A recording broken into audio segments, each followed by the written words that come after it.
नमस्कार दोस्तों, जय हिंद, वंदे मातरम। मैं आपके साथ जयसवाल सर। दोस्तों, एमपी टेट वर्ग 3 जो आपका 2020 में भर्ती आई थी, जिसका पेपर 2022 में हुआ था।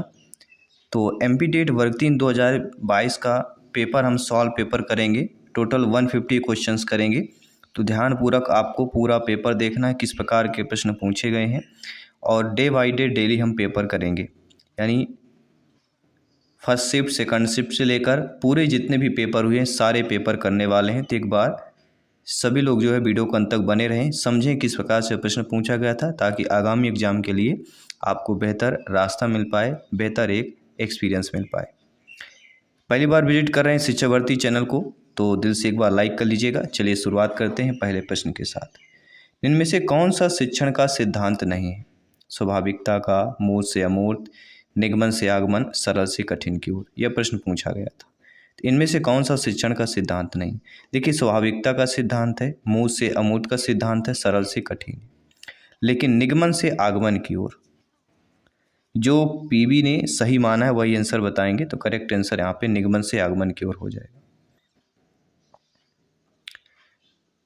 इसके बाद आपका अगला प्रश्न देख लेते हैं क्या पूछा गया है। अगला प्रश्न दिया गया है दोस्तों कि भाषा अर्जित करना क्या होता है। देखिए, भाषा अर्जित करना होता है सहज, स्वाभाविक होता है। भाषा अर्जित करना कैसे होता है? सहज और स्वाभाविक होता है। इसी प्रकार से अगला जो क्वेश्चन है, तीसरा क्वेश्चन देख लेते हैं क्या प्रश्न पूछा गया था। तीसरा प्रश्न है जो आप लोगों की स्क्रीन पर दिया गया है कि निम्न में से उपचारात्मक शिक्षण की सफलता मुख्यतः किस पर निर्भर करती है? तो उपचारात्मक शिक्षण की जो सफलता है वह समस्याओं के कारणों की पहचान पर निर्भर करती है। डी ऑप्शन, ठीक है।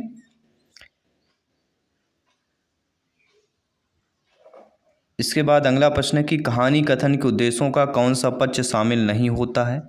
तो कहानी कथन के उद्देश्यों में जो पक्ष आपका शामिल होता है वह पक्ष होता है भाषा के लिखित रूप से परिचय। D option is the right answer. इसके बाद अगला प्रश्न पूछा गया है, मूल्यांकन का मुख्य उद्देश्य क्या होता है? देखिए, मूल्यांकन का मुख्य उद्देश्य होता है बच्चे कैसे सीखते हैं। मूल्यांकन का मुख्य उद्देश्य क्या होता है? बच्चे कैसे सीखते हैं। इसी प्रकार अगला है कि कविता के भावपूर्ण तरीके से पढ़ना क्या होता है? तो कविता के भावपूर्ण तरीके से पढ़ना कविता के भाव को समझने में सहायता करता है। बी ऑप्शन सही हो जाएगा। सारे पीडीएफ फाइल पाने के लिए टेलीग्राम ग्रुप से जरूर जुड़िए। टेलीग्राम में सर्च कीजिए जयसवाल कोचिंग सेंटर, या लिंक भी मैं आपको दे दूंगा। साथ ही साथ इंस्टाग्राम, फेसबुक से जुड़िए, सारे अपडेट आपको मिलते रहेंगे। फेसबुक पेज भी है, जरूर लाइक कर लीजिएगा। दोस्तों, निम्नलिखित कार्य की जांच में बच्चों की सहायता लेने से क्या होता है? तो जो भी निम्नलिखित कार्य हैं उसमें अगर बच्चों की सहायता ली जा रही है, मतलब बच्चों को दूसरे के हस्तलिखित सामग्री को पढ़ने का अवसर, अवलोकन करने का समय दिया जा रहा है, मौका दिया जा रहा है। अगला प्रश्न है, लोकगीतों को भाषा की कक्षाओं में स्थान दिया जाना चाहिए क्योंकि? देखिए, जो लोकगीतें हैं, जो लोकगीत होते हैं, उनमें जो भाषा की कक्षाओं में स्थान किस लिए दिया जाना चाहिए? इसलिए दिया जाना चाहिए क्योंकि इससे बच्चे जो होते हैं सांस्कृतिगत विशेषताओं से क्या होते हैं? परिचित होते हैं। जो लोकगीत होते हैं, ठीक है, जो लोकल गीत होती है, उससे क्या होते हैं? बच्चे जो सांस्कृतिक या सांस्कृतिक जो विशेषताएं होती हैं, बच्चे उनसे परिचित होते हैं। अगला है कि पाठ पढ़ाकर बच्चों से प्रश्न बनवाने से क्या होगा? ये प्रश्न सारे पूछे गए थे। तो पाठ पढ़कर बच्चों से प्रश्न बनवाने से आशय है शिक्षक को यह जानने का अवसर मिलता है कि बच्चे को पाठ को कितनी गहराई से जो है समझाया जाए। अगला प्रश्न दिया गया था, पूछा गया था कि भाषा विकास का द्वितीय चरण इनमें से कौन सा होता है? तो पहला होता है सुनना, फिर बोलना, फिर पढ़ना, फिर लिखना। तो प्रथम हमारा क्या होता है? सुनना होता है प्रथम, द्वितीय होता है बोलना, सुनना, बोलना, तृतीय होता है पढ़ना, और चौथा होता है लिखना। ये चारों कौशल ध्यान दीजिए। अगला प्रश्न है, बच्चों में हिंदी भाषा सिखाने के प्रति रुचि उत्पन्न करने का उद्देश्य क्या होता है? तो बच्चों में हिंदी भाषा सिखाने के प्रति जो है उन पे रुचि उत्पन्न करने का उद्देश्य समाप्त होता है प्राथमिक स्तर के छात्रों के लिए होता है। किस प्रकार के छात्रों के लिए? प्राथमिक स्तर के छात्रों के लिए होता है। अगला, कक्षा 8 के बच्चों को साहित्य का चयन करते समय आप इनमें से किसकी चयन करेंगे, या आप जो है इनमें से क्या जानकारी सर्वाधिक जरूरी होगी इन चारों में से। कक्षा 8 के बच्चे के लिए तो सर्वाधिक जरूरी होगा बच्चों की मनोवैज्ञानिक विशेषताएं और भाषा प्रयोग की क्षमता। अगला प्रश्न दिया गया है कि नाटक, सिनेमा, परिचर्चा, वाद विवाद आदि जो है बच्चों के स्वाभाविक और प्रतिक्रिया व्यक्त करने की क्षमता का विकास करने में मदद करते हैं। यहाँ पे 3 खाली स्थान दिया गया है, एग्जाम में आया हुआ है। तो इनमें नाटक, सिनेमा, परिचर्चा, वाद विवाद आदि स्वतंत्र व स्वाभाविक के बाद मौखिक, इसके बाद लिखित, पहला ऑप्शन देखिए सही माना जाएगा। ये 7/26/2022 डेट आप देख सकते हैं। भाषा सीखने में होने वाली त्रुटियां, तो भाषा सीखने में होने वाली त्रुटियां कौन सी होती हैं? भाषा सीखने की प्रक्रिया के स्वाभाविक एक पड़ाव होता है। क्या होता है? स्वाभाविक पड़ाव होता है। दोस्तों, पाठ्य पुस्तक भाषा शिक्षण में मुख्यतः क्या सहायता करती हैं? तो यह भाषा की विभिन्न घटाएं जो है प्रस्तुत करती है। किसी भी प्रश्न पर डाउट है बेफिक्र आप लोग कमेंट कीजिएगा, ठीक है। तो पहले हिंदी भाषा का हमने 15 जो है पेडागोजी के प्रश्न किए हिंदी भाषा में। अब जो है पैसेज दिया गया है, अब इस पैसेज से हम जो है क्वेश्चंस करेंगे। गद्यांश दिया गया है और ये गद्यांश आप लोग देख सकते हैं। गद्यांश से दिया गया है कि हम सब असंगठित हुए हैं, हमें आर्थिक राजनीतिक रूप से इसकी कीमत चुकानी पड़ी, हमारे विचारों में जब जब संकीर्णता आई, आपस में झगड़े हुए, ठीक है। ये गद्यांश दिया गया है, आपको याद होगा, काफ़ी समय हो गया लेकिन फिर भी कुछ क्वेश्चन तो आपको अवश्य याद होंगे कि यह प्रश्न पूछा गया था। उपरोक्त गद्यांश में निम्न में से उचित शीर्षक का चयन करना है। तो इसका उचित शीर्षक था राष्ट्रीय एकता, क्योंकि यहाँ पे हम जब भी असंगठित हुए हमें आर्थिक राजनीतिक रूप से इसकी कीमत चुकानी पड़ी, ठीक है। तो यहाँ पे देखिए, समझ इस लाइन को आप पढ़िएगा, राष्ट्र के विभिन्न घटकों में परस्पर एकता, प्रेम, भाईचारे कायम रहे। तो कहीं ना कहीं राष्ट्रीय एकता की बात कही, यहाँ पर भी पढ़िएगा, राष्ट्रीय एकता का विश्व भर में सर्वोत्तम उदाहरण कहा जा सकता है। तो राष्ट्रीय एकता इसका उचित शीर्षक माना जाएगा। इसके बाद वही पद्यांश है और क्वेश्चन दूसरा रहेगा कि उपयुक्त गद्यांश के अनुसार भारत ही अकेला देश है जहाँ मंदिरों, गिरजाघरों, मस्जिदों, गुरुद्वारों और मराठों में शांतिपूर्ण सह अस्तित्व है। तो ये दोस्तों निम्नलिखित में से जो है किसने कहा है? तो ये दोस्तों डॉक्टर एस राधाकृष्णन ने कहा है ये कथन, ठीक है। कथन पूछा गया कि ये कथन किसका है। इसके बाद अगला प्रश्न पूछा गया है कि निम्न में से किस शब्द युग्म का प्रयोग उपयुक्त गद्यांश में नहीं किया गया है। अब जब पूरा गद्यांश आपको पढ़ना पड़ेगा, देखना पड़ेगा, तो धीरे धीरे का प्रयोग हुआ है, अलग अलग का हुआ, जब जब का, लेकिन भिन्न भिन्न का प्रयोग नहीं हुआ है, ठीक है। तो इनमें थोड़ा टाइम अवश्य लगेगा आपको ध्यान देने में, कंप्यूटर स्क्रीन में थोड़ा ज़्यादा टाइम लगता है। ऑफलाइन अगर एग्ज़ाम होता है तो थोड़ा सहज हो जाता है, क्योंकि कुछ लोगों को जो कंप्यूटर नहीं बनता, बट मोबाइल आजकल तो बहुत चलाते हैं। धीरे धीरे जो 40 के ऊपर है तो लगभग कंप्यूटर 50% नहीं जानते हैं, क्योंकि उन्होंने जो भी पुराने पेपर दिया है ऑफलाइन दिया था। उपयुक्त गद्यांश के अनुसार कथन जो है भारत की एकता तथा चेतना का समय की कसौटी पर सिद्ध हुई है। यह जो है किसका कथन है? ये दोस्तों रविन्द्रनाथ टैगोर जी का कथन है। जब आप गद्यांश पढ़ेंगे तो सारा कुछ आपको क्लियर हो जाएगा। अब ये दिया गया कि उपयुक्त गद्यांश के अनुसार राष्ट्रीय एकता से तात्पर्य क्या होता है। तो हमने पढ़ा है राष्ट्रीय एकता से तात्पर्य यही होता है कि प्रेम, भाईचारे पर कायम रहने साथ साथ राष्ट्र के विभिन्न घटकों पर परस्पर एकता नहीं होता है। तो ये तो गलत हो गया, जहाँ पे नहीं शब्द दिया गया है। तो जहाँ पे हाँ शब्द दिया रहे कि राष्ट्रीय के विभिन्न घटकों में परस्पर एकता, प्रेम, भाईचारे कायम रहना, ये हमारा सही होगा। इसके बाद गद्यांश है। गद्यांश में अगला पूछा गया कि निम्नलिखित में से आबद्ध का विलोम शब्द बताना है। तो आबद्ध का विलोम होता है आजाद, आबद्ध का विलोम आजाद होता है। इसके बाद अगला पूछा गया था कि मतैकता में कौन सी शुद्ध होगी। आ ए मिल के जहाँ पे अय बन जाते हैं, अर्थात हम बद्ध स्वर संधि की बात करेंगे। इसके बाद अगला प्रश्न क्या पूछा गया था, अगला प्रश्न दिया गया, निम्न में से भारतवासी शब्द में कौन सा समास होगा? तो भारतवासी में तत्पुरुष समास होगा। क्या होगा दोस्तों? तत्पुरुष समास। अब देखिए काव्यांश दिया गया है। काव्यांश दिया गया है, किंतु अरे यह क्या, इतना आदर इतनी करुणा सम्मान, प्रथम दृष्टि में ही दे डाला तुमने मुझे अहो मतिमान, मैं अपने झीलें आंचल में इस अपार करुणा का भार, कैसा भला संभाल सकूं उनका यह स्नेह अपार। ये कविता दी गई है और इस कविता में पूछा गया है कि निम्न उपयुक्त पंक्तियों में रचयिता का नाम बताना है। तो सुमध्या कुमारी चौहान इनकी रचयिता है, लिया गया है। और इसी काव्यास से फिर आपका अगला प्रश्न आता है कि निम्नलिखित में से मतिमान का अर्थ क्या होता है? मतिमान का अर्थ होता है बुद्धिमान, जिसका मति का मान हो। कहते हैं मति इसकी भ्रम, मति फेरी गई है, मति भ्रम हो गई है, यानी बुद्धि भ्रष्ट हो गई है। तो मतिमान, इसके मति का मान होता है वही बुद्धिमान कहलाता है। अगला जो प्रश्न है कि इनमें से कौन सा शब्द करुणा का पर्यायवाची नहीं? देखिए उदारता, दया, सहानुभूति ये सारे करुणा के पर्यायवाची, लेकिन निष्ठुरता आपका नहीं है। ठीक है, सभी कमेंट करते रहिए, फीडबैक करते रहिए। अगला है दोहे या रोले के क्रम को मिलाने पर इनमें से कौन सा छंद बनता है? तो दोहा और रोला के क्रम को अगर मिला लेते हैं तो इनमें से आपका कुंडलिया छंद बन जाता है। कौन सा बनता है? कुंडलिया छंद, नोट कर लीजिएगा। इसके बाद अगला जो दिया गया है कि निम्न में से किस शब्द का प्रयोग उपयुक्त पंक्तियों में नहीं किया गया है? देखिए आंचल का किया गया है, कोर का, दृष्टि का, लेकिन शोक का नहीं किया गया है। जब आप पंक्ति पूरी पढ़ेंगे तो सारा की चीज़ें आपकी क्लियर हो जाएंगी।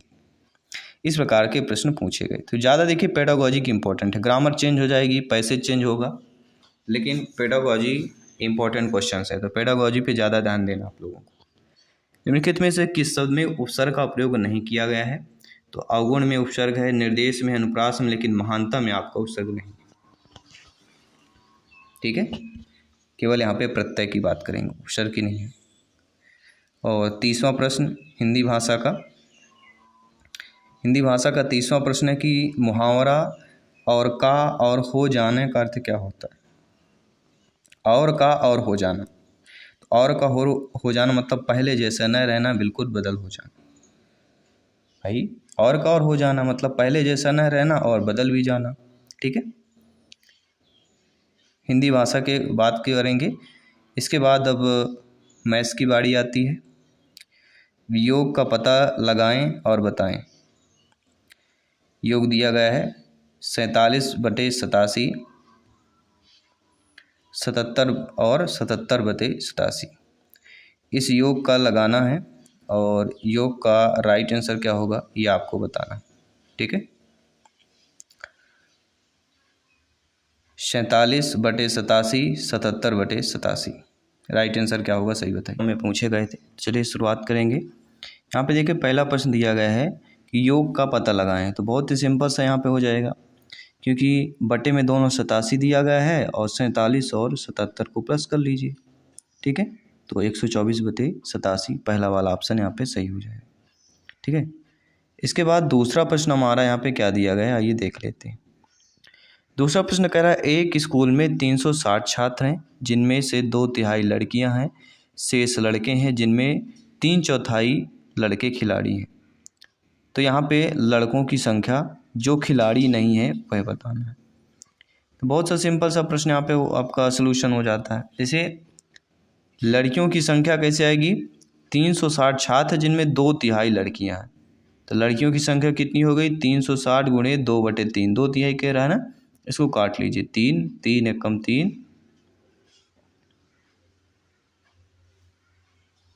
3 दूनी 6, टोटल 240 आ गया। तो लड़कियों की संख्या 240 निकल के आ गई। अब लड़कों की संख्या निकालिए। तो लड़कों की संख्या कितनी हो जाएगी? 360 में से 240 माइनस कर दीजिए, 120 निकल के आता है। जो खिलाड़ी हैं उनकी संख्या अब निकालना है। तो लड़कों की संख्या 120 है, जिनमें से खिलाड़ियों की संख्या क्या क्या कर रहा है? 3/4। तो गुणे 3/4 कर लीजिए। 120 टोटल लड़के हैं और लड़कों में खिलाड़ियों की संख्या 3/4 है। तो 4 से इसको कट दीजिए, 30, 30 गुणे 3 करेंगे 90 आ जाएगा। खिलाड़ियों की संख्या कितनी हो जाएगी? तो जो खिलाड़ी नहीं है वो बताना। टोटल 20 लड़के हैं, जिनमें से 90 खिलाड़ी हैं, यानी कि 30 ऐसे लड़के हैं जिन खिलाड़ी नहीं हैं। तो राइट ऑप्शन बी ऑप्शन होगा 30। ठीक है।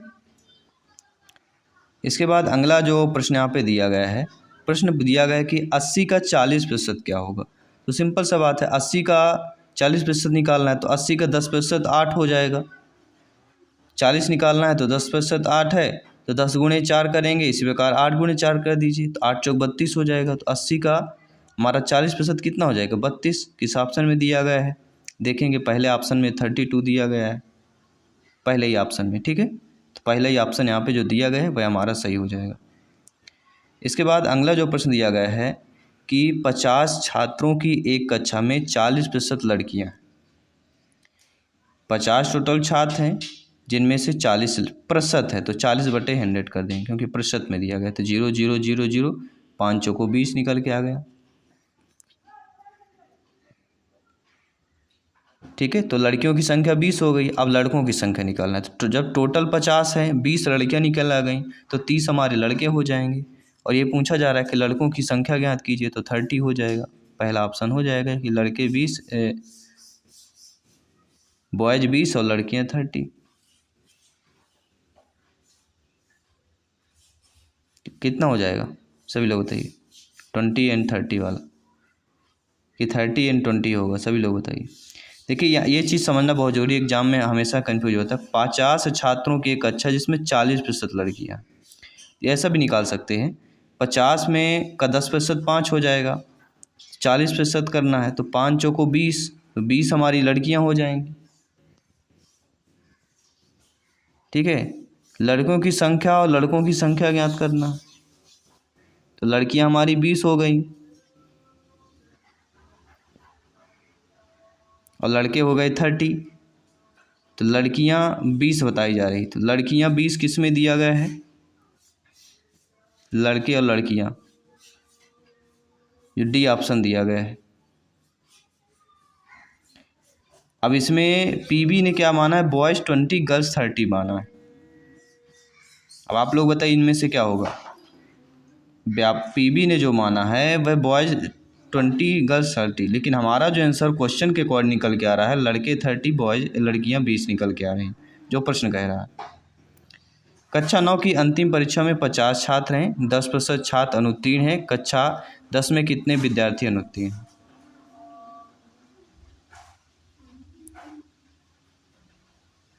कक्षा 9 की अंतिम परीक्षा में कितने छात्र हैं, 50 छात्र हैं, जिसमें से 10% छात्र अनुत्तीर्ण हैं। तो 50 में से 10% अगर निकालेंगे तो कितना आ जाएगा, 5 आएगा। 50 में 5 अनुत्तीर्ण हैं, तो टोटल हमारे 45 निकल के आ जाएगी। ठीक है, तो बी ऑप्शन यहाँ पे सही हो जाएगा। बहुत ही ज़्यादा टफ क्वेश्चन नहीं पूछे गए थे, लेकिन जो आपके फॉरेस्ट गार्ड वगैरह है, एमपी पुलिस में कुछ क्वेश्चन उठाए गए हैं और ज़्यादा एग्जाम से, और यही प्रश्न पूछे गए थे आपके वर्ग 3 में। संख्या 400 में 10% की वृद्धि करने पर नई संख्या क्या होगी। अब संख्या 400 दी गई है, 400 का 10% 40 हो जाएगा, सिंपल सी बात है। तो 410 धन 40, 440 हो जाएगा। बी ऑप्शन यहाँ पे सही हो जाएगा। इतना भी कठिन प्रश्न नहीं पूछा गया था। फर्स्ट शिफ्ट की बात करें, एक मिश्र धातु में 26% तांबा है, 260 ग्राम तांबा प्राप्त करने के लिए कितनी मात्रा में मिश्र धातु की आवश्यकता होगी। देखिए 26% अगर में देखा जाए 260 ग्राम तांबा है, तो 26% दिया गया, तो 26/100 कर लेंगे, गुणे एम है ही नहीं आपका 260 ग्राम। तो एम बराबर क्या हमारी वैल्यू निकल के आ जाएगी, एम की वैल्यू यहाँ पे निकल के आ जाएगी 260 गुणे 100/26 ग्राम।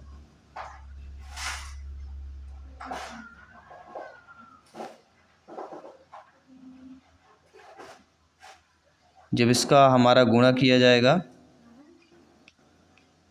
तो हमारा आ जाएगा 26 1 2 3/26 ग्राम। 26 से 26 कट जाएगा तो हमारा 1000 ग्राम निकल के आ जाएगा। तो जो बी ऑप्शन दिया गया है वह हमारा यहाँ पे सही हो जाएगा। ठीक है, इसके बाद अगला प्रश्न कह रहा है 250 का 42% और 420 का 25%। ठीक है, आप भी कोशिश कर सकते हैं। देखिए 250 का 42% कैसे होगा, 250 गुणे 42/100 कर देना बस, और कुछ नहीं। जीरो जीरो कट गया, 55 25, 5 दूनी 10, 2 से इसको कालिए 21, 21 पंचे 105 हो गया, 105 इसका निकल के आ गया।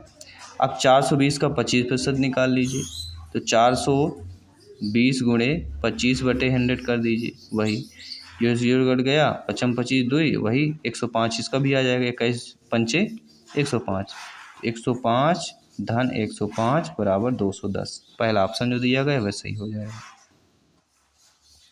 अब अगला प्रश्न कह रहा है कि दशमलव को प्रतिशत में बदलना है, तो 10.1 को हमें प्रतिशत में व्यक्त करना है। इसके लिए क्या करेंगे, 101 दशमलव को हटाने के लिए बटे 10 का करेंगे, और प्रतिशत में करना इसलिए गुणे का 100 कर देंगे, ठीक है। तो 1 जीरो से 1 जीरो कट जाएगा, बचा कितना, 101 जीरो। 10 10 किस में दिया गया है, देखिएगा 10 10 प्रतिशत, डी वाला ऑप्शन जो दिया गया है वह हमारा सही हो जाएगा। अगला प्रश्न दिया गया कि कौन सी दी गई संख्या 3 से विभाज्य है लेकिन 9 से नहीं। देखिए वर्ग 3 में पहले सीट में विभाज्यता के नियम से बहुत ज़्यादा प्रश्न पूछे गए थे मैथ्स में, ठीक है। तो वो सारे हम प्रश्न करेंगे किस प्रकार के पूछे गए थे। तो 3 से विभाज्य हो लेकिन 9 से ना हो, ठीक, ऐसी संख्या का चयन करना। लेकिन ऐसी संख्या जो 3 से विभाज्य है 9 से ना हो वो कहलाती है 21 हो गया, 24 हो गया, 30 हो गया, 33 हो गया और 39 हो गया। 21, 24, 30, 33, 39, ये हमें ध्यान देना।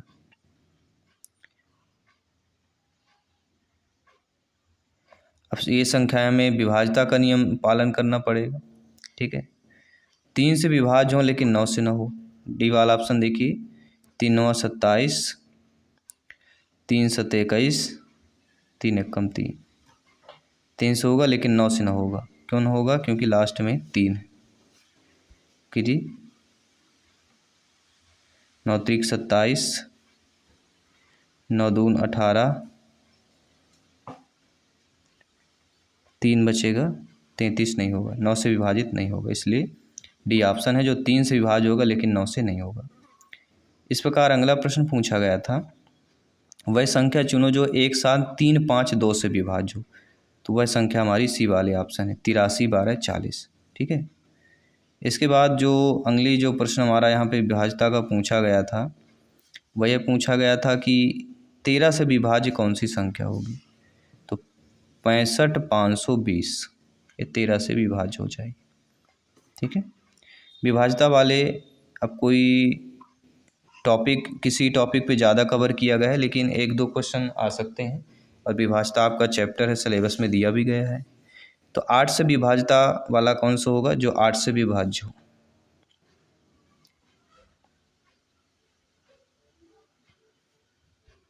देखिए 8 से विभाज्य में क्या होता है, अगर अंतिम अंक जो 3 अंक होते हैं अगर वह 8 से विभाज्य हैं तो आपकी पूरी संख्या विभाज्य होगी।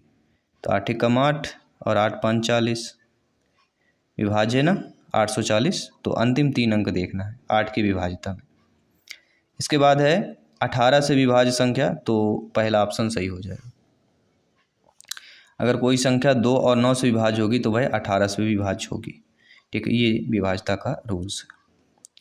फिर अगला प्रश्न कह रहा है निम्नलिखित में से कौन सा 6 से विभाज्य होगा। अब 6 से विभाज्यता का नियम आपको बताना है।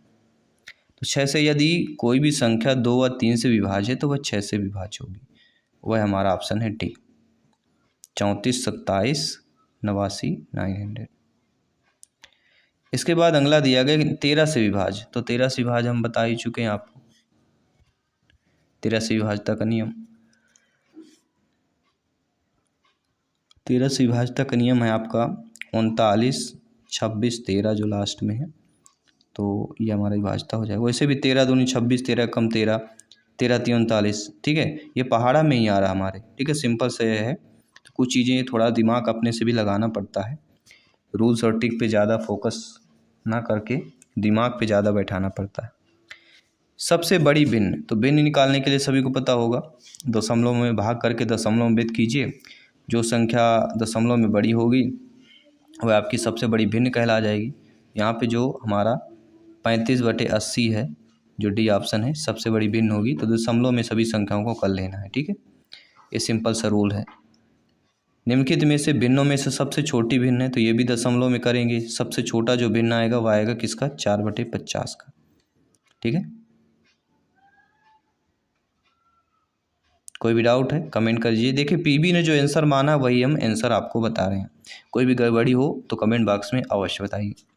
घन का आयतन जिसका किनारा 3 हो, तो घन का आयतन है तो क्यूब में होता है, तो 3 का 3×9=27 ए क्यूब कहाँ पे दिया गया है, देखिए बी ऑप्शन में दिया गया है।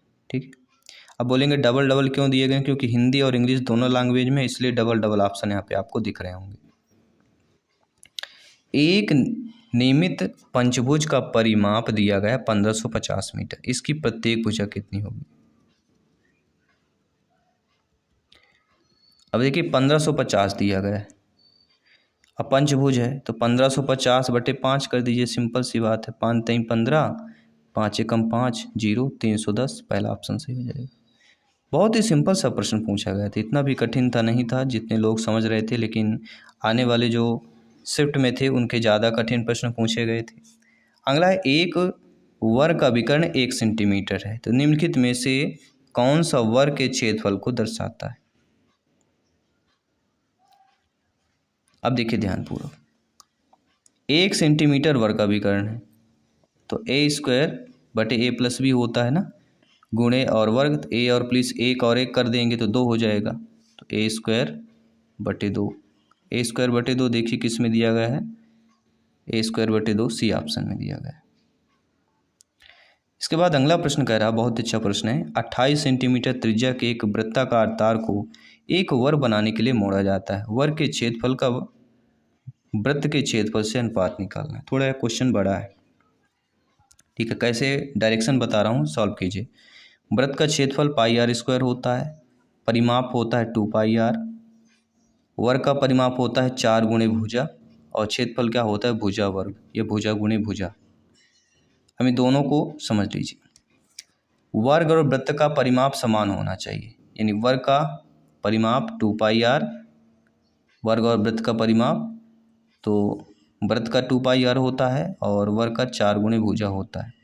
इन दोनों को मान रख दीजिए, बस त्रिज्या दे दी है 28 सेंटीमीटर, इसी के आधार पर कर देना है।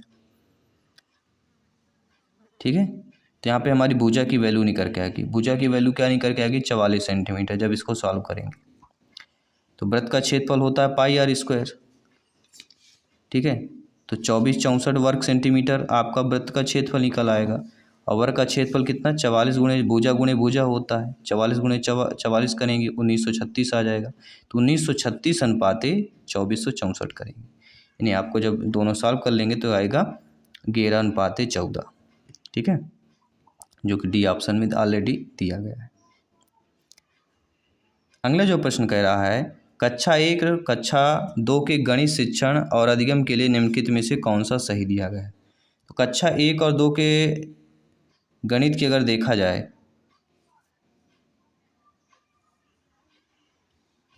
जो हमारा सही दिया गया है वो हमें देखना है।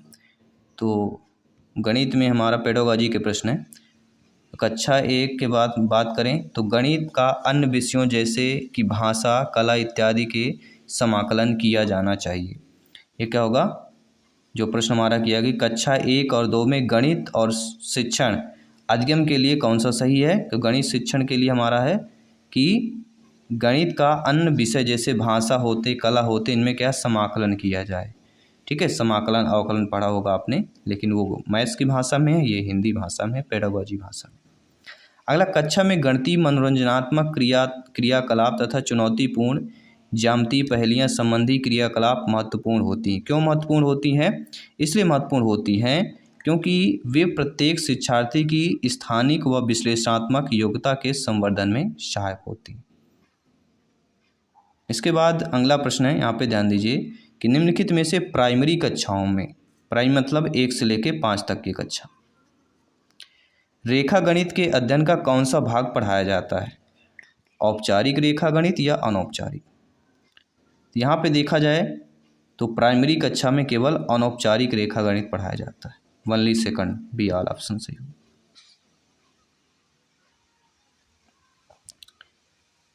इसके बाद आपका अगला प्रश्न पूछा गया है कि एक शिक्षक गणित कक्षा में समुदाय और भागीदारी की भावना को बढ़ावा देने की कोशिश कर रहा है, तो उसे क्या नहीं करना चाहिए। तो जब आप शिक्षक हैं समझिए और गणित के कक्षा में समुदाय और भागीदारी की भावना को बढ़ावा देना है या इसकी कोशिश करना है, तो क्या आपको नहीं करना है।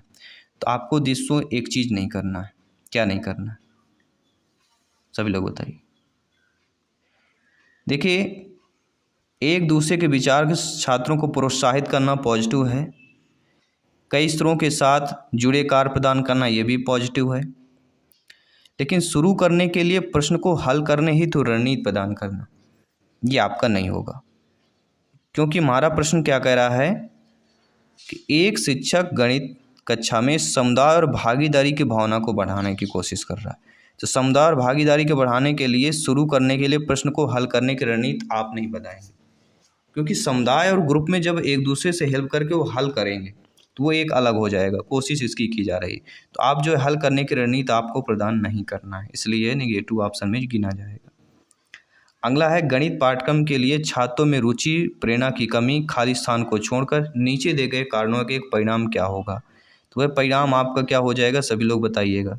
देखिए, गहराई से समझ भी होगा और प्रक्रियाओं की प्राथमिकता और सूत्रों का स्मरण, जो बी ऑप्शन दिया गया है first and second and third वाला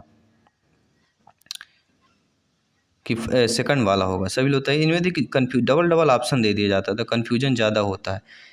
ठीक है, तो गणित पाठ्यक्रम के लिए छात्रों में रुचि और प्रेरणा की कमी को छोड़कर नीचे दिए गए कारणों का परिणाम हमारा क्या होगा, गहराई से समझ वाला, केवल सेकंड ऑप्शन होगा। ठीक है, तो कंफ्यूज बिल्कुल नहीं होना, पेडागॉजी है, ध्यानपूर्वक समझिएगा। कोई भी डाउट हो कमेंट अवश्य कर दीजिएगा। उपचारात्मक शिक्षण के संबंध में कौन सा कथन सही नहीं है। देखिए, यह विशेष शिक्षा के समान है, ये गलत है। प्रत्येक छात्र पर ध्यान देना बिल्कुल सही है, केवल विशेष ज़रूरतमंदों छात्रों के लिए ही नहीं है, सभी छात्रों के लिए है। उन छात्रों के लिए है जो अपने साथियों की तुलना से पिछड़े करते हैं, बिल्कुल सही बात है। तो पहला कथन छोड़कर बाकी सारे सही दिए गए। अगला हमारा पेडागॉजी का प्रश्न कह रहा है कि शिक्षक द्वारा व्यवहार घटना के तथ्यात्मक विवरण को रिकॉर्ड करने, विद्यार्थियों को वास्तविक रूप से समझने में मदद करने के लिए उपयोग किए जाने वाला एक खुला उपकरण, इनमें से संदर्भित कौन कर रहा है। तो वह दोस्तों कहलाएगा दिए गए विकल्पों में से ऐसा कोई विकल्प नहीं है जो संदर्भित कर रहा हो, क्योंकि शिक्षक के व्यवहार घटना के तथ्यात्मक विवरण रिकॉर्ड करने और विद्यार्थियों की वास्तविक रूप से समझने में मदद करना, ना ही रेटिंग स्किल, ना ही अवलोकन, ना ही चेकलिस्ट। ठीक है, तो इनमें से कोई नहीं ऑप्शन होगा। और अंतिम पेडागॉजी का प्रश्न है मैथ्स का कि असाधारण बच्चों के लिए उपचार के विवरण जो भी हो, हमारा मुख्य कार्य है किसी विशेष बच्चे को बनने में सहायता करना होना चाहिए। क्या बनने में सहायता करना होना चाहिए, तो अपने पर्यावरण के लिए पर्याप्त रूप से समायोजित करने के लिए। डी वाला ऑप्शन जो दिया गया है वह सही हो जाएगा। ठीक है, इसके बाद आप ईवीएस पर्यावरण के प्रश्न करेंगे, ध्यानपूर्वक समझिएगा। ईवीएस पर्यावरण में प्रश्न पूछा गया है कि निम्नलिखित ईवीएस के व्यापक विषयों के अंतर्गत नहीं आता।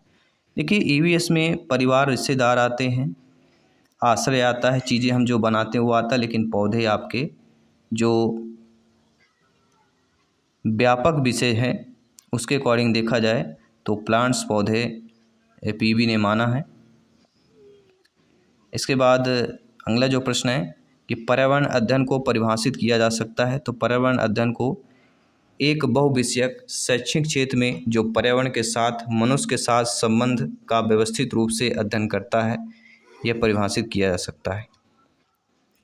इसके बाद प्रश्न दिया गया है कि एक गैर जलवायु कारक क्या है। तो एक गैर जलवायु कारक हमारी कहलाती है भूमि,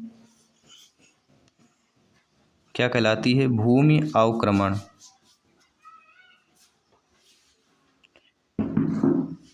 यानी कि डी ऑप्शन, लैंड डिग्रेडेशन की बात करेंगे। अगला जो दिया गया है कि पारिस्थितिकी तंत्र पर मानवीय गतिविधियों के प्रभाव के बारे में निम्नलिखित में से कौन सी गतिविधि सही है। तो पारिस्थितिकी तंत्र में मानवीय गतियों को प्रभाव करने में सबसे गतिविधि प्रदूषण कम करना। इसके बाद प्रश्न दिया गया है कि निम्नलिखित में से किसके अनुसार वायुमंडल में 79% नाइट्रोजन और 21% ऑक्सीजन है। किसके अकॉर्डिंग है, तो आयतन के अकॉर्डिंग, वॉल्यूम। ठीक है, वॉल्यूम के अकॉर्डिंग या आयतन के अकॉर्डिंग यह है। अगला है, निम्नलिखित में से क्या जंगल का कार्य नहीं है? तो जंगल का कार्य क्या नहीं होता? देखिए, सतह से वर्षा जल के प्रवाह को कम करना, मिट्टी कटाव को रोकना, स्थानीय तापमान को नियंत्रित करना, ये जंगल के कार्य होते हैं। लेकिन ध्वनि प्रदूषण कम करना ये जंगल का कार्य नहीं होता। तो किसका कार्य होता है, ये अवश्य बताइएगा। अगला है, निम्नलिखित में से कौन सा एक गैसीय जैव भू रासायनिक चक्र नहीं है? तो जल चक्र, कार्बनिक चक्र है, ऑक्सीजन चक्र है, लेकिन फास्फोरस चक्र आपका यह है जैव, एक गैसीय जैव भू रासायनिक चक्र आपका नहीं है। तो क्या हो जाएगा according two questions? Phosphorus cycle, phosphorus चक्र। अगला है कि चांगपा पहाड़ों पर रहने वाले एक जनजाति शंखु के आकार और तंबू में रहती हैं, जिसे याक के बाले बुना जाता है, एक साथ सिला जाता है और डंडों से बांधा जाता है, टेंट लगाया जाता है। इनके जो तंबू होते हैं उनको क्या कहा जाता है? इनके तंबू को रेबो कहा जाता है। क्या कहा जाता है? चांगपा के रेबो। ठीक है, इनके तंबू का नाम पूछा गया। अगला है, चांगपा अपनी भेड़ बकरी को अपने डेरे के पास रखते हैं, वह स्थान कहलाता है क्या? लेक। चांगपा अपने भेड़ बकरी जो डेरे में रखते हैं वह स्थान को लेक कहा जाता है। इसके बाद प्रश्न पूछा गया कि श्रीनगर में कई परिवार एक नाव में रहते हैं जो अंदर से अलग अलग कमरों वाले घर की तरह है, जो मुख्य रूप से डल झील और झेलम नदी में देखा गया है, वह कहलाती घाटी।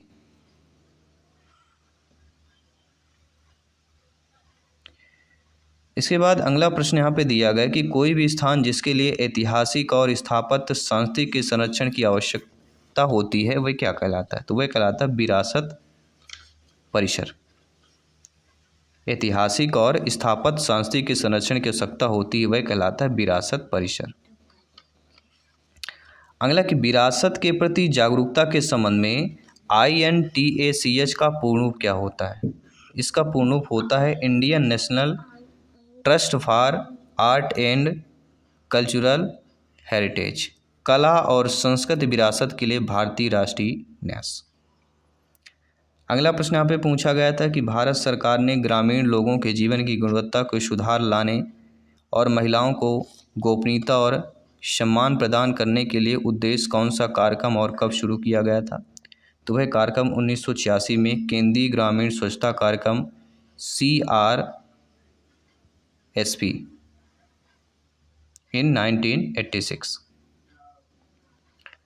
भारत के प्रथम प्रधानमंत्री ने स्वच्छ भारत मिशन कब शुरू किया था? तो 2 अक्टूबर 2014।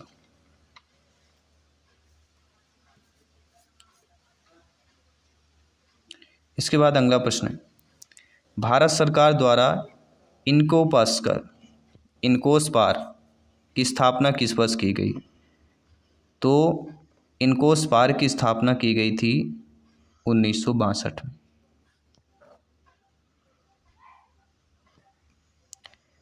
अगला है, टल्स TERLS का पूर्ण रूप क्या है, जिसे इसरो के पूर्ववर्ती संगठन द्वारा स्थापित किया गया था? और यह कहलाता है Thumba equatorial rocket launching station. आपने देखा होगा कि इसरो से भी काफ़ी प्रश्न पूछे गए थे। ठीक है, इसरो का टॉपिक विज्ञान में ज़्यादा आया था। तो क्या क्या प्रश्न थे ध्यानपूर्वक पढ़ लीजिए। निम्नलिखित में से कौन सी अंतरिक्ष या एरोस्पेस एजेंसी अपने देश के साथ सही सुमेलित नहीं है? तो वह कहलाती है DLR स्पेस अंतरिक्ष प्रशासन डेनमार्क, क्योंकि ये डेनमार्क में नहीं है। CNSA चीन की है, CNES फ्रांस की है और LAPN आपकी इंडोनेशिया की है, लेकिन DLR स्पेस जो है डेनमार्क की नहीं है। तो कहाँ पर है ये आपको कमेंट बॉक्स में बताना है, ढूंढ करके बताना है। अगला, भारत के पहले उपग्रह आर्यभट्ट का प्रक्षेपण द्रव्यमान पूछा जा रहा है। तो वह था दोस्तों 360 किलो, सी वाला ऑप्शन। ये सारे प्रश्न पूछे गए थे। पृथ्वी का पहला कृत्रिम उपग्रह किस वर्ष सफलतापूर्वक प्रक्षेपित किया गया? 1957। ये प्रश्न पूछे गए थे। भारत के पहले उपग्रह आर्यभट्ट का कक्षीय जीवन क्या था? तो 17 साल से थोड़ा कम था।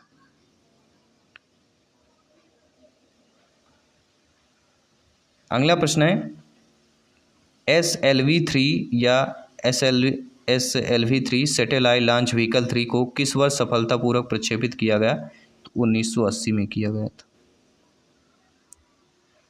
इसके बाद है निम्नलिखित में से कौन सा उपग्रह जो है SLV-3 सैटेलाइट लॉन्च व्हीकल 3 के प्रथम सफल प्रक्षेपण द्वारा प्रक्षेपित किया गया? तो वह था दोस्तों रोहिणी सैटेलाइट 3। इसके बाद अगला प्रश्न है कि निम्नलिखित में से कौन सा उपग्रह कक्षा में पहुंचने में विफल रहा? तो SROS फर्स्ट जो है यह कक्षा में पहुंचने में विफल रहा था। उपग्रह की बात करें अगर। अगला है इसरो के निम्नलिखित उपग्रहों पर विचार करना है। रोहिणी उपग्रह RS-D2, रोहिणी उपग्रह RS फर्स्ट, रोहिणी प्रौद्योगिकी पेलोड, निम्नलिखित में से कौन सा मिशन सफल रहा?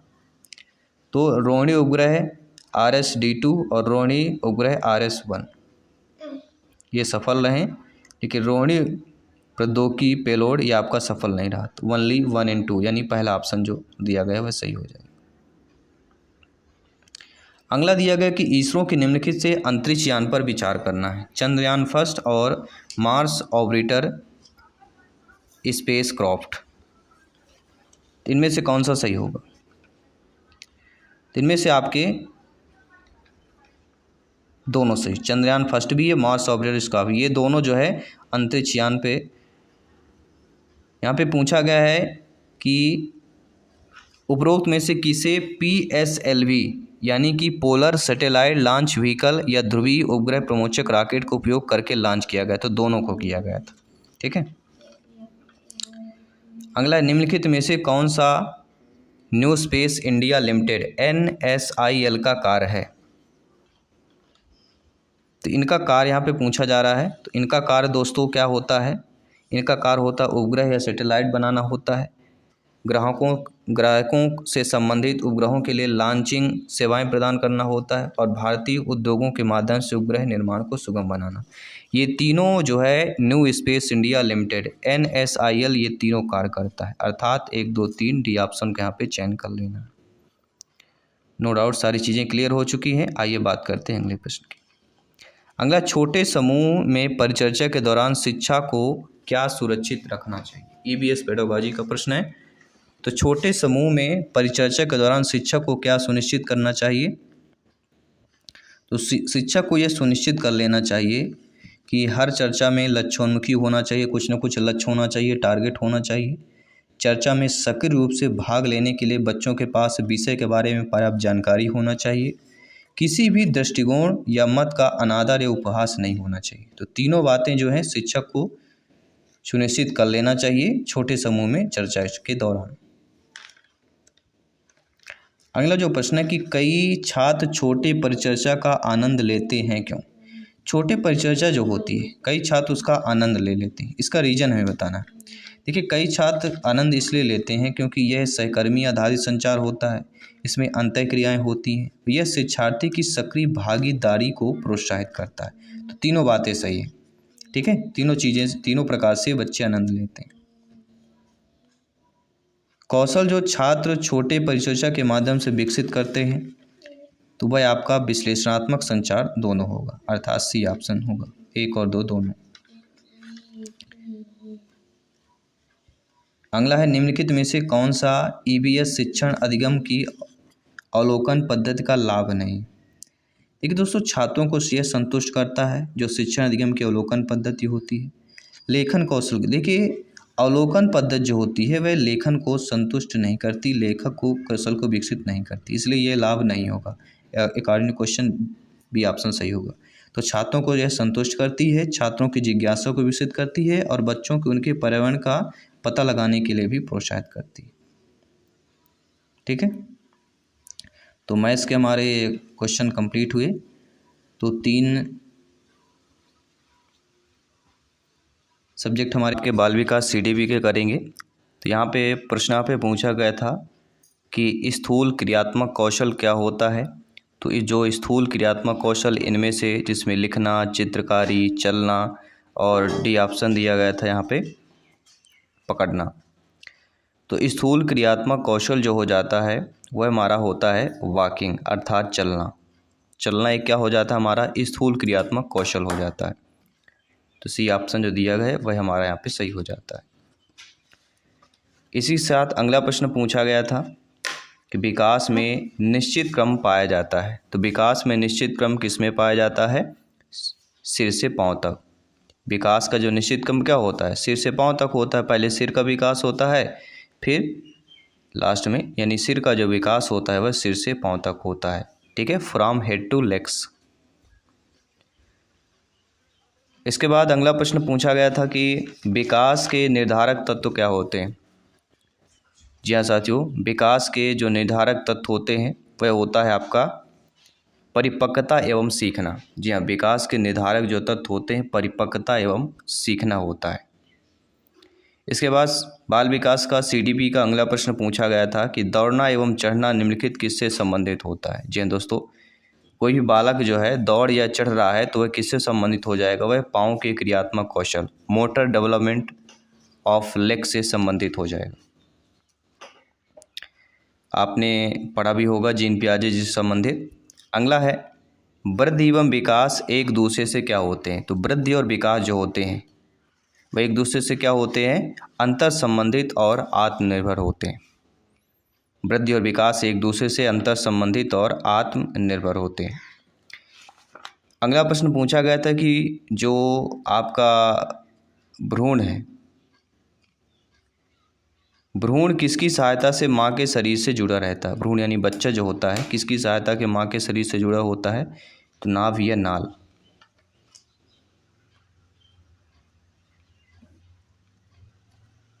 नाभ या नाल या प्लेसेंटा या अपरा से जुड़ा होता है। तो अपरा, जिसे हम प्लेसेंटा कहते हैं। तो PB ने जो सही माना है वही आंसर हम आप तक पहुंचा रहे हैं। अगला प्रश्न देखिएगा कि मस्तिष्क का 75% जो है किसका विकास जो है किस आयु में हो जाता है। तो मस्तिष्क का 75% जो है विकास, अगर बच्चा 5 वर्ष का है तो 5 वर्ष तक बच्चे का विकास मस्तिष्क का जो है कितने प्रतिशत हो जाता है? तो 75% हो जाता है। दोनों प्रकार से प्रश्न पूछा जा सकता है कि मस्तिष्क का 75% किस आयु में विकास होता है? तो 5 वर्ष तक के बच्चों में हो जाता है, या 5 वर्ष तक के बच्चों में मस्तिष्क का विकास कितने प्रतिशत हो जाता है? तो 75% हो जाता है। दोनों प्रकार से प्रश्न पूछा जा सकता है। अगला प्रश्न है कि चम्मच पकड़ने की क्रिया बालक सीखता है, किसके द्वारा सीखता है? तो चम्मच पकड़ने की क्रिया जो है बालक किसके द्वारा सीखता है? आँख एवं हाथ के समन्वय से सीखता है। आई एंड हैंड, सॉरी हेड नहीं, हैंड यानी हाथ की बात करेंगे तो first option is the right answer. कोई भी डाउट है किसी भी प्रश्न पर बेफिक्र पूछ सकते हैं। टेलीग्राम से जुड़िए, PDF फाइल नोट्स फ्री में प्राप्त कीजिए।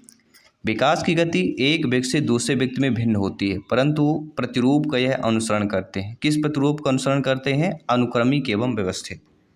विकास की गति एक व्यक्ति से दूसरे व्यक्ति में भिन्न होती है, अलग अलग विकास की गति होती है। तो ये जो प्रतिरूप का जो अनुसरण करते हैं तो यह अनुक्रमिक और व्यवस्थित अनुरूप का जो है अनुसरण करते हैं। अगला प्रश्न है सीखने के लिए किसने स्वतंत्रता एवं निरंतरता को आवश्यक है। तो सीखने के लिए किसने स्वतंत्रता एवं निरंतरता को आवश्यक समझा है? तो वह दोस्तों फ्रॉबेल। जी हाँ, सीखने के लिए स्वतंत्रता एवं निरंतरता को आवश्यक फ्रॉबेल ने माना है। अगला यहाँ पे प्रश्न पूछा कि भाषा अर्जन का सिद्धांत किसने दिया। तो भाषा अर्जन का सिद्धांत चॉम्स्की ने दिया।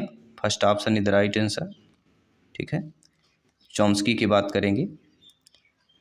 अगला प्रश्न है साथियों कि बबलाना किस आयु में प्रारंभ होता है? जब बच्चे बबलाने लगते हैं तो किस आयु में बच्चे बबलाने लगते हैं? तो कोई भी बच्चा अगर 2 महीने का है, 2 माह है,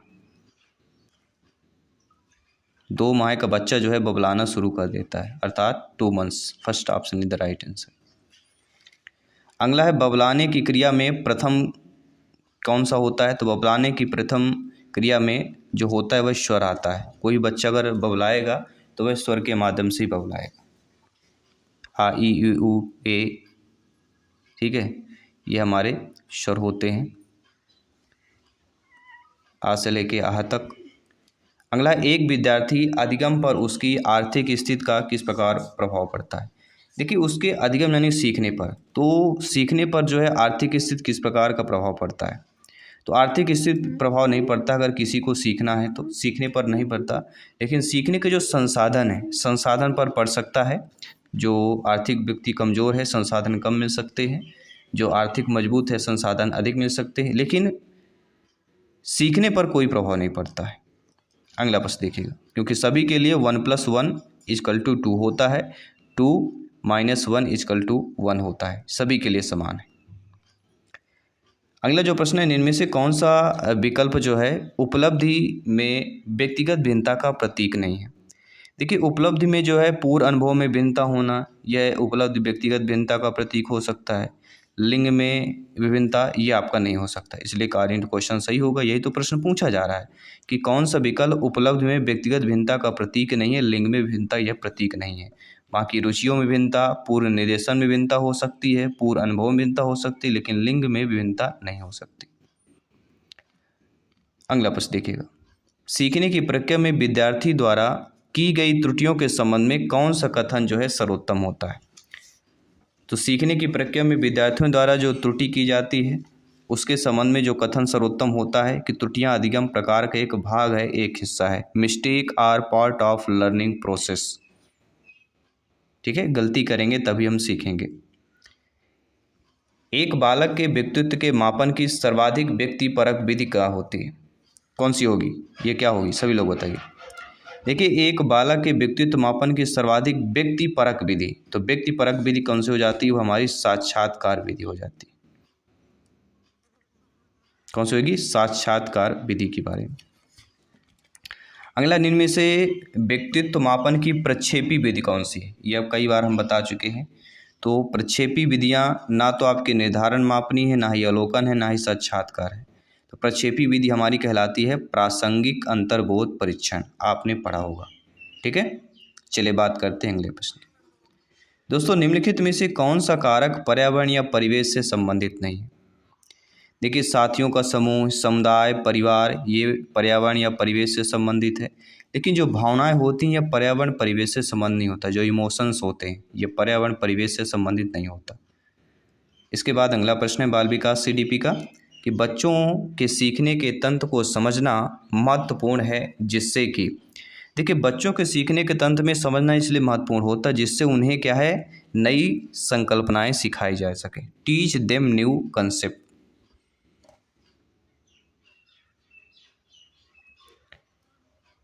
अगला जो प्रश्न दिया गया साथियों बहुत इंपॉर्टेंट प्रश्न है, ध्यान दीजिएगा कि यह किसके माध्यम से कि मनुष्य की क्षमता और उनके वातावरण में कार्य करने की क्षमता में वृद्धि होती है। तो यह जो है लर्निंग अर्थात सीख रहा हूँ के माध्यम से मनुष्य की क्षमता और उनके वातावरण के कार्य करने की क्षमता में वृद्धि होती है। अगला प्रश्न देखिएगा कि शिक्षकों के लिए यह जानना महत्वपूर्ण है कि बच्चे कैसे सोचते हैं, सीखते हैं। सही कोड चुनना है। नीचे 4 ऑप्शन दे रहेंगे। देखिए शिक्षकों के लिए जानना महत्वपूर्ण यह होता है सोचते हैं और कैसे सीखते हैं, दोनों चीज़ें शिक्षक को जानना महत्वपूर्ण होता है कि बच्चे कैसे सोचते हैं और कैसे सीखते हैं। तो दोनों अर्थात सी ऑप्शन में दिया गया है, फर्स्ट और सेकंड दोनों, तो सी ऑप्शन को चयन कर लेंगे। तो CDP भी नॉर्मल पूछी गई थी, इतना कठिन नहीं पूछा गया था। फर्स्ट शिफ्ट में की बात करेंगे। अधिगम को आंशिक रूप से एक संज्ञानात्मक प्रक्रिया और आंशिक रूप से एक माना जाता है। तो अधिगम जो होता है जिससे हम सीखते हैं, आंशिक रूप से एक संज्ञानात्मक प्रक्रिया होती है। तो आंशिक रूप से एक क्या, संज्ञानात्मक के अलावा क्या क्या माना जा सकता है। ठीक है, ये हमें बताना है।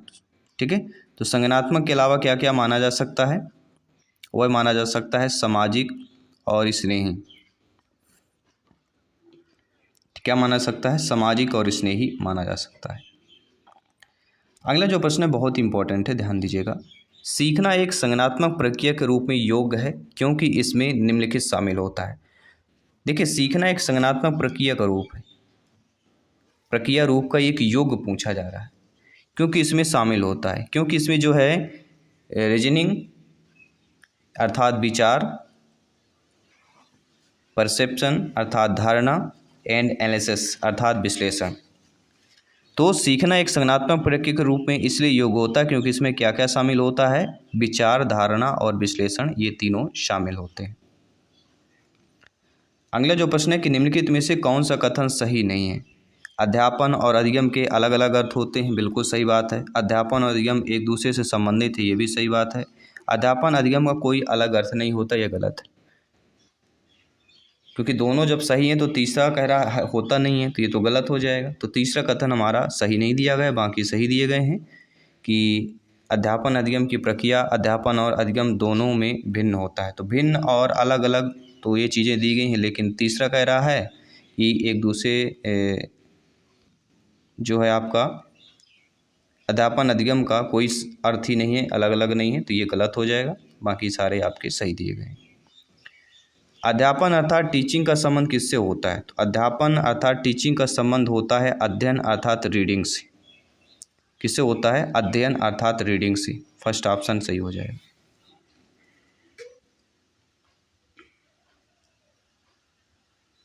अध्यापन टीचिंग का संबंध किससे नहीं होता है, सॉरी यहाँ पे निगेटिव पूछा गया है, इसलिए हम थोड़ा हो गए थे। किससे नहीं होता है?